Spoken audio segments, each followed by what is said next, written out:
MacDaddy brings to you. That's right, just to you. A short sidebar with a small streamer. MacDaddy Brings You Small Streamer Sidebar, a short series in which I speak with some of the coolest small streamers on the web. Today, I'll be interviewing the greatest streaming rival I've ever had, a variety streamer and maker, OUT, or as I like to call her, Zed. What's good, Zed? Hey everybody, as Max says, I'm a variety streamer on Twitch, and I'm here today to have a little chat with That's So McDaddy. How you doing, Z? Yeah, actually, not so bad. Did you see that? I did see that. A cloud went over my thing. That's fine. It's fine. We hope. We hope. But no, That was I'm ominous. I am good. I've just finished work. I got a stream set for tonight, so yeah, today's a good day. Yeah, tell us a little bit about your streaming schedule. So I stream. I have finally settled down to something approaching a regular schedule because, as you know, to start off with, I was very ad hoc as I feel like it. And I remember you called me out on it once or twice. You're like, "Oh, you're streaming." I didn't call you out. Wow. But no, I stream. Now I have to remember for myself: Tuesday, Friday, and Saturdays. So Tuesdays and Fridays, I am on the evening UK time, 7 p.m. for about 3 hours, and then Saturday, I tend to go, 3-4 hours, and that'll either be an afternoon stream or an evening stream. Right on. So balancing the work life and stream time is a bit of a challenge, huh? Yeah, and I think that's why maybe it took me so long to settle into what worked for me. I think at the start, like I think a lot of new streamers probably do, is they want to try and hammer out like as much stream time as possible and like get their face out there and get their content out there. But actually, I kind of found that was a bit too much, and I wanted to spend some time like editing videos. And if I was streaming all the time, then there was no time to do that. And I work a full-time job Monday to Friday, so there's no time there. And yeah, I found a nice balance, sort of 3 days a week for definite, maybe an extra one or two if I feel like it. And yeah. Yeah, I gotta say, after my first week of like getting on the platform and going like, all right, I need to grind out, I need to get followers, I need to do all this and that. It just doesn't work like that. You have to slowly put yourself out there so people have something to watch, sure, but the longer that you stream, the more chances someone will come in and be like, oh, what's up? But you also have to give your returning people something to look forward to, like, oh, I know they're going to stream on this day or that day. So it just, I find that once you have like a schedule that people are like, wait a minute, it's Thursday night at 7:30. OUT should be streaming. Yeah. And I think that's kind of what threw me off a little about yesterday. So there's one of the people that we follow mutually. He normally streams on a Monday, and when I saw him in your stream, I was like, "Whoa, what's going on? I'm supposed to be streaming?" watching. So speaking of mutual people that we follow, I wanted this interview to be the focus on like found community, because I feel like your and my friendship really just based off of the community that we formed around our rivalry to race to affiliate, and then from there it has grown into this very elegant spider web in the morning dew. Massively. Yeah. So let's talk about the people around us that we have like brought in. What is the hardest part for a small streamer to bring in and save and collect a community, would you say? To bring in and save and collect a community. Yeah. I think consistency, like you'd already said, I think is kind of a thing to be on when sort of at set times so people know where to find you. I think also being friendly, being open, being welcoming, and being chatty, interacting with your viewers as well, because something someone said to me once that kind of stuck, I think I saw it in a Reddit forum maybe, is that out of all the forms of entertainment that there is for someone to do, Netflix, going out, hanging with friends in real life, they're choosing to spend their time with you, which is huge when you think about it. Like, you're not just sort of competing with all the other streamers on Twitch. You're competing with literally every single form of entertainment there is. And so I think that's just makes things so much more special when people, I kind of start my stream up and then I have sort of regulars that come in and say hello. And that's just so cool. I love it. Exactly. It feels like your own personal show. And when people are like tuning in regularly who want to like, call Yeah, in or like make a song request, like yeah. your recent radio disc jockey game, uh, you have those people that, Killer frequency. yeah, exactly. Killer frequency. I got to play that. I want to be a disc jockey. That sounds like something I'd want to do. But once you find the people that want to spend that time with you and they keep coming back, that's when I feel like you as a streamer feel better about streaming. Yes. Yeah, absolutely. I think as well, one of the things about being a variety streamer is that, you might find people that come in because you're playing a specific game and they're like big fans of that one game. But then, you might play something else and it's just not their cup of tea. So, they might not decide to tune in. But, you have people that come back and, that's fine, I will say as well. But then you have people that come back regardless of what you're playing. And that is just cool. And then, you've really sort of have come across well enough that people want to come and spend that time with you. And I like it. I Yeah. really do. Speaking of games that people really like, I'm pretty sure we met because you were playing through the Dishonored series and you were like, "Oh, I love Dishonored," and then you saw me playing and you hopped in my stream, and that's how you and I Yep, first met, right? that is 100% correct. I decided to kind of have a proper go at streaming around early July, and I decided to stream Dishonored myself because I really like that game series. And there was a few achievements I didn't have. I think I was going for the Clean Hands and Shadow, excuse me, on the DLCs. And then when I come in from work, I kind of sort myself out. I have dinner. I normally find someone to watch streaming, and I thought, I know, I'll see who else is playing Dishonored.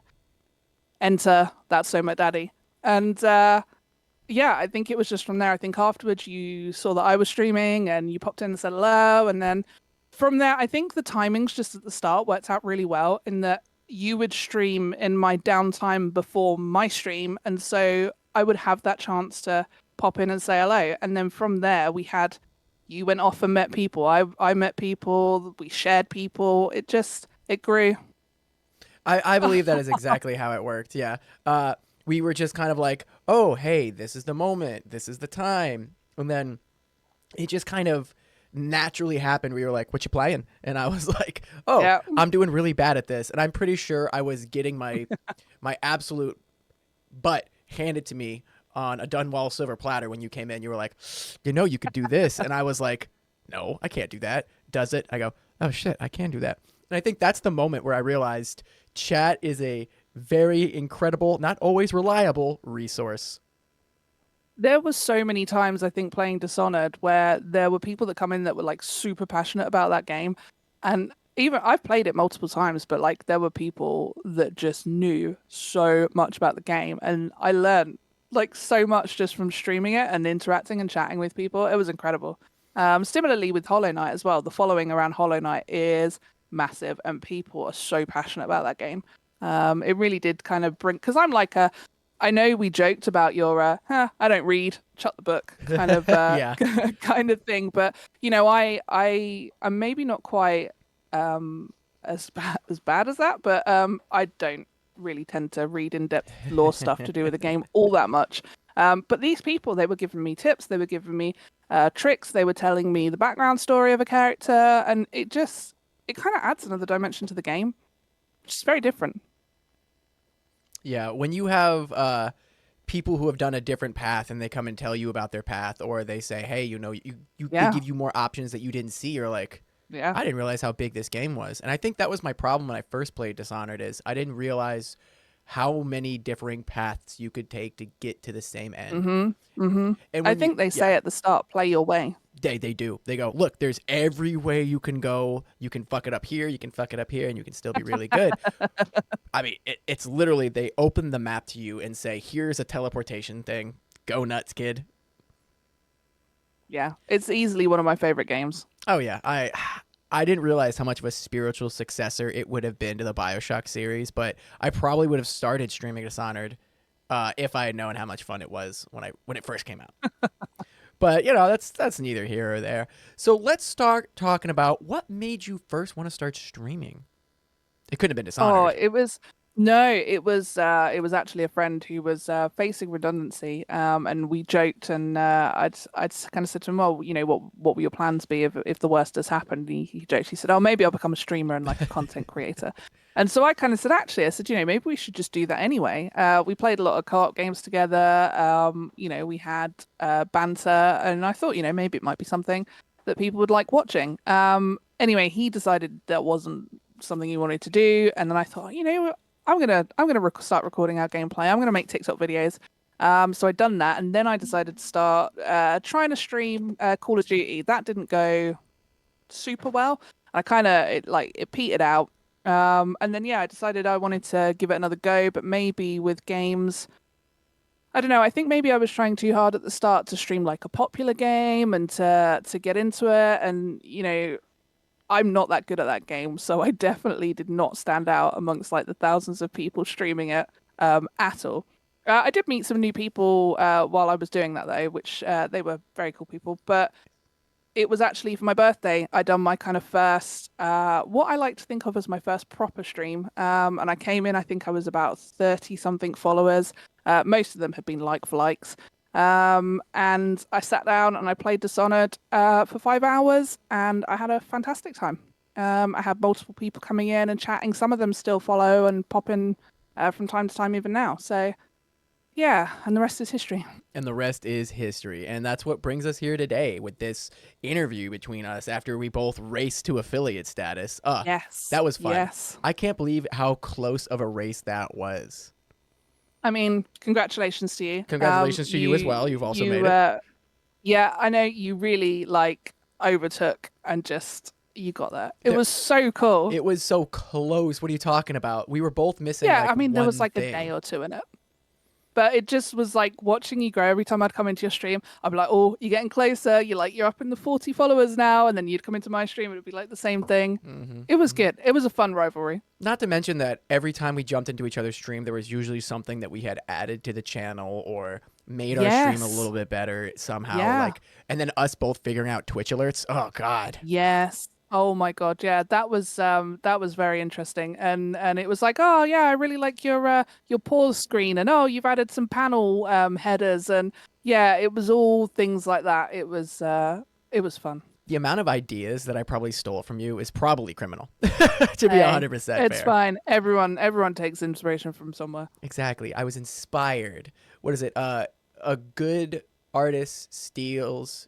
No, a good artist imitates. A better artist steals. Something like that. Yeah, let's go with that. Yeah, let's say that one and just roll with it down the hill. So what kind of goals do you see the channel meeting? What are you trying to get your channel to overall become? I mean, I kind of think I'm partly there. I just want it to be a nice, inclusive, safe space that people can come and hang out with. They can chat with me. They can chat with other people in chat. Numbers aren't important. I want it to be somewhere that people feel comfortable in themselves, whoever they may be. And I kind of feel, we're part of the way there. I had a viewer, they were in chat sort of sharing a little bit of their woes that they had at the weekend. And, and my viewers as well are incredibly supportive. I've actually had someone who's come out as trans and has been kind of every now and again popping in and sharing how they're going on their journey. And it just is really nice. It kind of feels like I'm hitting the mark with what I want that community to be. And whether that's community is just, the 90 followers I've got at the moment, or whether it grows to be a few thousand, as long as I retain that kind of feeling and sense of inclusion, then I'll be happy. See, it's so refreshing for someone to be like, I don't care about the numbers. I just want my friends and the community around me to be happy. And I feel like that is what our community is trying to do. No one in our community is trying to make it as a streamer, be their full-time job. But I feel like we are all just playing games, hanging out in different time zones. Like when you stream, because you're based in the UK, I would follow you at work and I would be like, oh, I can see you on my little phone doing your thing. and then I'd pop in and be like, haha, Bapa Naba, or something along that lines. Where when I get off work, you're like done with streaming, you would hang out with my streams, and we just want to make that community. It's not like everyone's like, oh, don't forget to sub, don't forget to donate or anything like that. And there's nothing wrong with streaming like that. It's just not what our community is about, I don't think. Yeah. Where like JPS is just trying to promote their book, and you're trying to make an inclusive space, and I'm just trying to be obnoxious on the internet. I think we're all making our goals here. Yeah. No, I would absolutely agree. And like you said, there is nothing wrong with people that want to do it for, that way, and they want to be in it to make money. That's perfectly valid as well. Yeah, exactly. There's different reasons why we do what we do on this platform, and I like that yours is simply like, you want to hang out? Crack a beer, bro. It's very nice. It's a good business plan. Even if I didn't gain another single follower, I would still be happy with what I've created. Yeah, and not everybody can do something that you've done. I've known people that have been streaming for like 4 years that are stuck at like the 100 mark, and they just can't push on, whether it's because they're not consistent or they're not doing something that's different or entertaining. Whereas you've grown your channel tremendously. Like, you've doubled your follower numbers since you and I became rivals, which is crazy. And then the reason why I continued following you, which is why I still think people follow you, is because you jump in a game with like 0 experience and you're like, I'm bad at this. But then next stream, you've either grown your skill set or grown your understanding about the game to where you're actually playing like a very competent player. And I think every time that I come into one of your streams where I'm like, she's losing here, and then I go back and then you're doing like combos and you're popping off, I'm like, God damn, Zed, let's go. And I feel like that's why I follow your stream.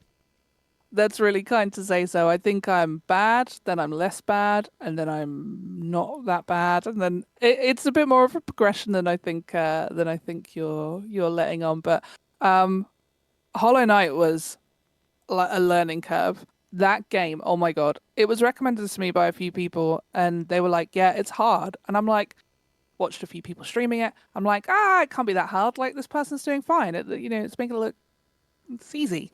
So I went to try it, and oh my God, was I wrong? It was, yeah, I mean, like, down to, one hit is 1 health point, the benches and the save system, just there was all these different things. So when I've been playing Prince of Persia recently, it feels really easy because it's just, it's just easier. And so I think I'm progressing better in that because I've been playing Hollow Knight, and I've kind of gained some skills from that.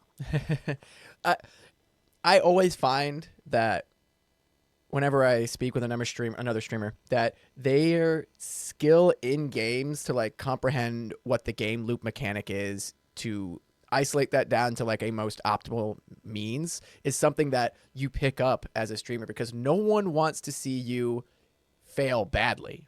You know what I mean? There are some people. That do I was going to say, I have been there a lot.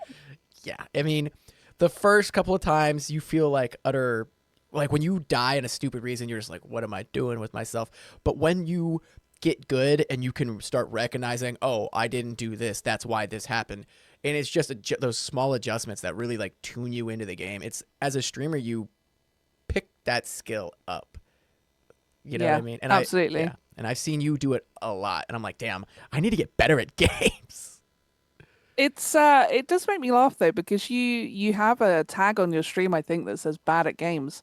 Like, bad at games. You are not bad at games. and I know that this is you asking me questions, but like, you set yourself some incredible challenges in games. Like, I think the first time when you were playing BioShock, the first one. Yes. And you'd set yourself some crazy challenge. I mean, I didn't even fully understand what the challenge was, but it was something on hard mode. It was some utilizing, I think, a certain set of weapons and not another.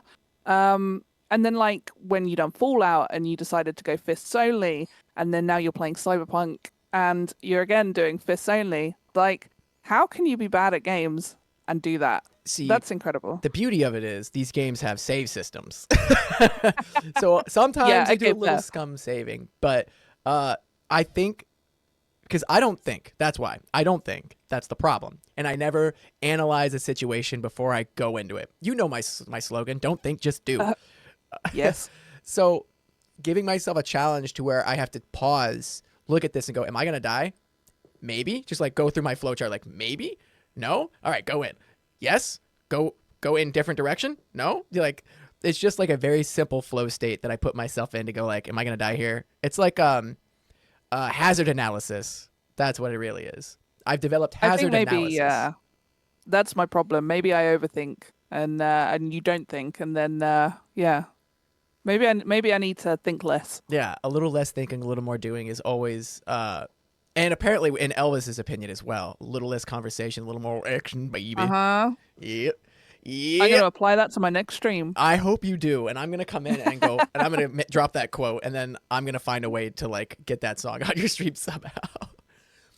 But let's pull away from the streaming aspect because there's many facets to OUT that aren't just streaming. Can you tell me a little bit about your hobbies outside of streaming, off webcam? What do you like to do outside of streaming? Oh, where do I start?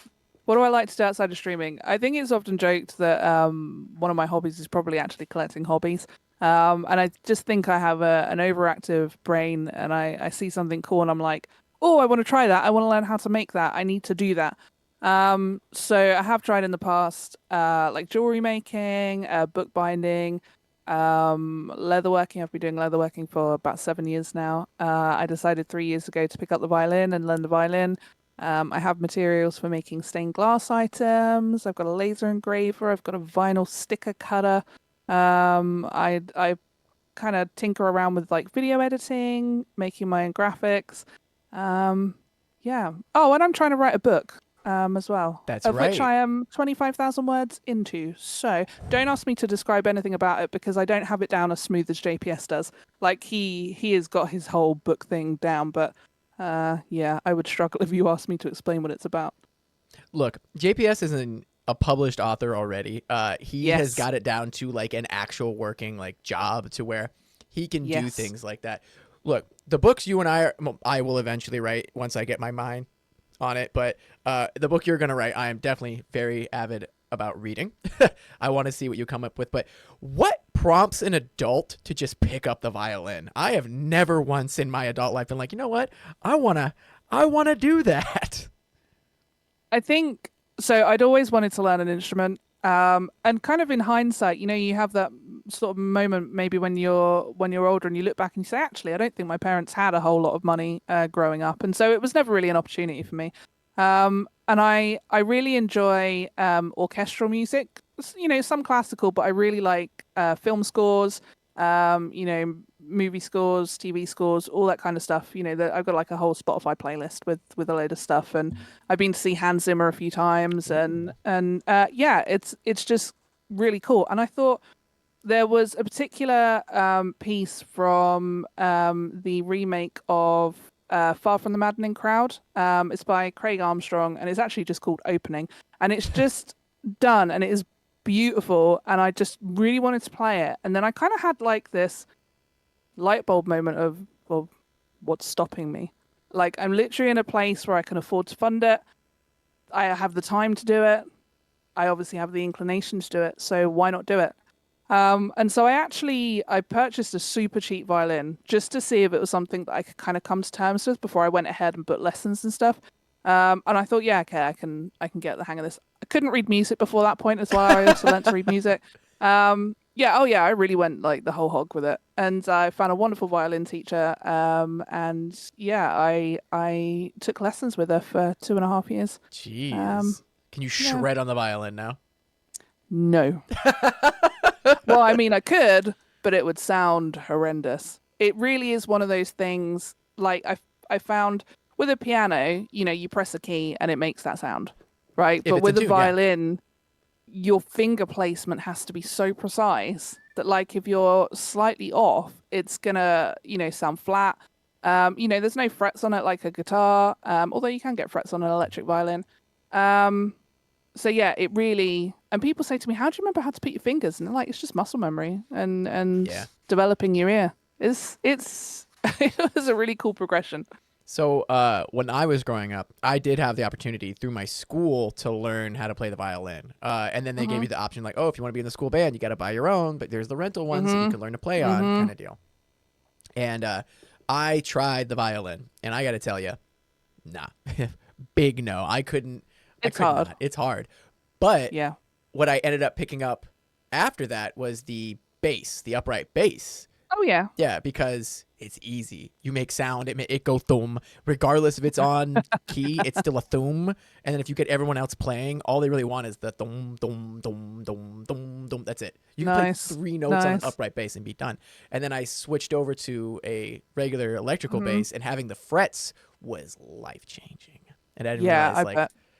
the difference in it. Now I couldn't pick up an upright bass if my life depended on it. I mean, I could pick it up, but like I couldn't start Uh-huh. playing. Yeah. It really is a bit of a curve there. Oh Wow, yeah. that's cool. Yeah. So, you mentioned 7 years of leather working. Yeah. Oh What yeah. What have you made with that 7 years? What have I made? So the funny thing is whenever someone says to me, "Oh, what are you into?" and I say leatherworking, they always kind of go, "Oh yeah," and like, no, nothing like that. Unfortunately, just boring Oh stuff. yeah. Seriously, and I always say to them, well, bags are made of leather, shoes are made of leather, so Belts. maybe kind of says more about where their mind is going than mine. Right? Um, Yeah. yeah. So I started off making notebooks, notebooks with paper in. If I'd have thought about it, actually, maybe I still have the very first thing I made upstairs on a shelf. So Ah. maybe I should have brought that down. And then from there I progressed into actually no, tell a lie. I started off trying to do leather tooling. And you have like the floral patterns and you use tools to emboss in the Ah. leather and Okay. all that kind of stuff. That was what I really wanted to start with. And then I made a notebook that had tooling on it. And from there, I found patterns for bags. I've tried belts. I've tried like cuffs. And then I moved into, excuse me, I think someone at work is making me ill. Oh no. And then I moved into these things called traveler's notebooks, like passport holders. I've made like dice trays, key rings. Yeah, just kind of whatever takes my fancy. And I'm like, oh, I can make that. Oh, I Yeah. can make that. I always wanted to get into making, and that's when I started picking up 3D printing. But 3D printing is tough Ooh. because there's so much micromanagement they have to do with the machine. Mm, It's never mm-hmm. just like plug and play, you're done. But Yeah. then learning CAD, like engineering programs to build stuff, nah, I'm good. Yep. I'm good. So we just saw a special little guest pop up there for a little bit. Can you tell me more We about the, did. the pets that you have? So I have I'm kind of like a crazy cat lady, but before I've reached 70 and I am married, so I don't get to be the spinster. But I have 6 cats currently. They're a mix of Siamese and Orientals. It was Torvi that you just saw walked, and this is why the cat bed's here. Unfortunately, it's empty because we've just got home from work. They want feeding, so they're following my husband around in the background and kind of saying feed me, feed me. But normally when I stream, I have at least 2 cats normally in the basket here. They like to be up in my business, so I kind of thought, let's put a bed there. They can hang out, they can chill. And they're quite a good source of entertainment for the viewers sometimes. I think one time I gave them a treat on stream, and I think it was a redeem that you'd done, and yeah, they got a treat on stream, and they literally flocked. I got swamped by cats. I'm sure there's a joke to be made there. But, but yeah, I got swamped by cats, and yeah, they're good fun to have around. I agree. Having pets that want to be chill with you is like Hmm. key. Because my biggest dog, my German Shepherd here, she's just chilling. She's having a great time. But my Chilling. smallest one, who everyone wants to see on stream, We love she Penny. just wants to sleep. She's like, Dad, you're being too loud, and she'll run away. Oh, But my biggest oh, one, we like Penny Cam though. we love the Penny Cam. We love love Penny the Penny Cam. Cam. She's so small. But we're not here to talk about Penny. We're here to talk about you. So now that we know that you make everything, where can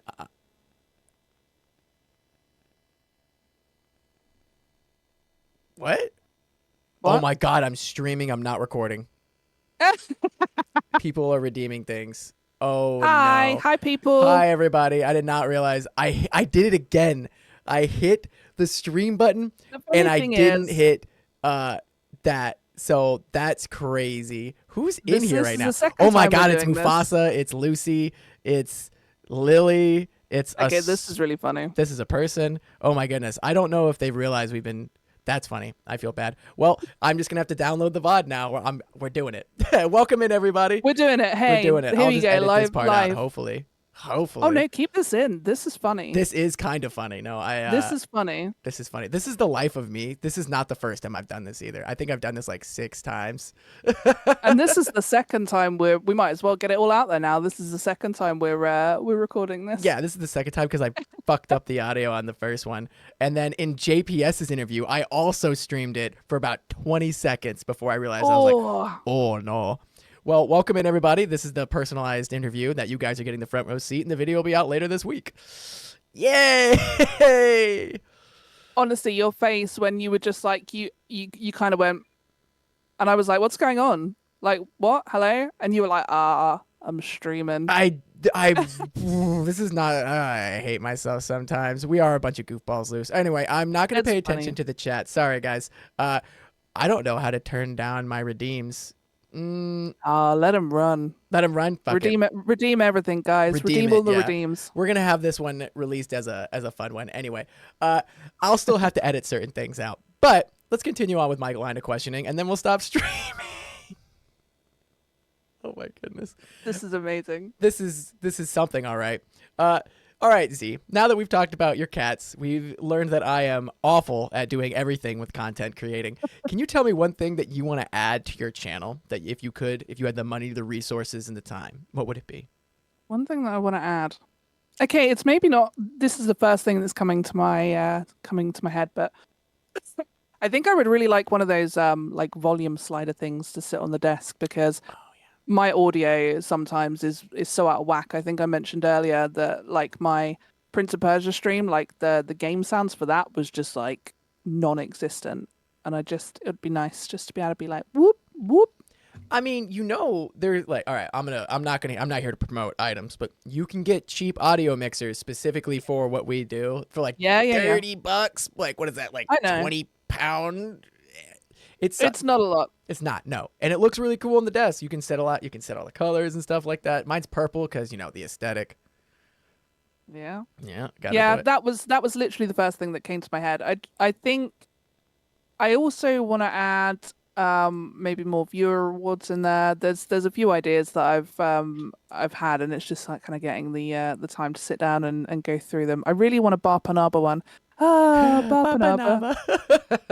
I would love to have a Barpanaba redeem. For sure. I want one because that's what I just stim in your chat sometimes. I'll just be like, Barpanaba. Barpanaba. Just because I know how to I'll spell make it. one. Yeah, there we go. I'll get one in there for sure. Hell yeah, there we go. Even while we're already finished the race, we're still competing. We're still getting better. Oh, look, another. Whoa. Oh, yeah.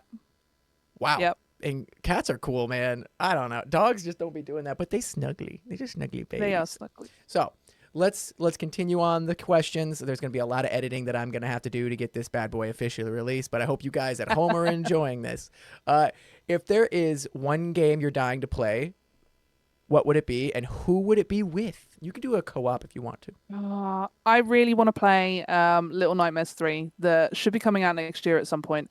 I really enjoyed the first two, 1 and 2. 1 had some DLCs and it kind of made the story really like rounded, I suppose. Mm-hmm. And then 2 brought more questions with it, and then 3 is actually going to be a co-op game. So I would really like to play Little Nightmares with my longest time gaming buddy, Double Rupert. Yes, Rupert. Yeah, Rupert. I'm not 100% sure it's his cup of tea. He said it looks cool.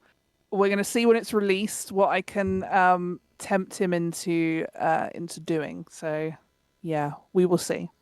I like Rupert because he thinks like me. No stealth, just go. So I think maybe Loud Little and proud. Nightmares 3, yeah, loud and proud, maybe. I think Little Nightmares 3 might not be his full cup of tea, but if he plays with you, he might.